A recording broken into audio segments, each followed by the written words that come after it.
উদ্যোগ নিতে হবে। বাংলাদেশের জনগণ এটা দেখতে চায়, যত তাড়াতাড়ি সমস্যার সমাধান হবে তত সুন্দর শিক্ষা ব্যবস্থা জাতি ফিরে পাবে।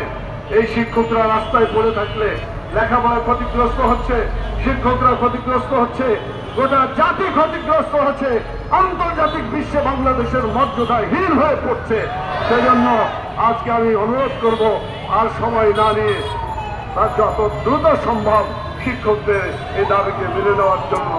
সংগ্রামী ভাই এবং বন্ধুগণ, আমি শেষ কথা যেটা বলতে চাই সেটা হলো, এটা একটু বিবেকের কথা সকলের জন্য বলুন। আপনাদের মধ্যে 20-30 বছর আগে রেজিস্ট্রেশন হয়েছে, আজ পর্যন্ত তাদের এমপিওভুক্ত করা হয় না। এত বছর ধরে বিনা পয়সায় লেখাপড়া শিখিয়েছে শিক্ষকরা, অতএব এটাকে প্রায়োরিটি দেওয়া উচিত।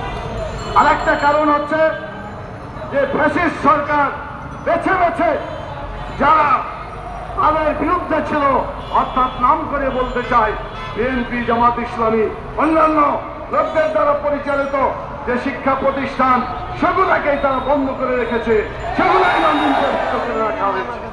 সেই জন্য যত দ্রুত সম্ভব অধিকার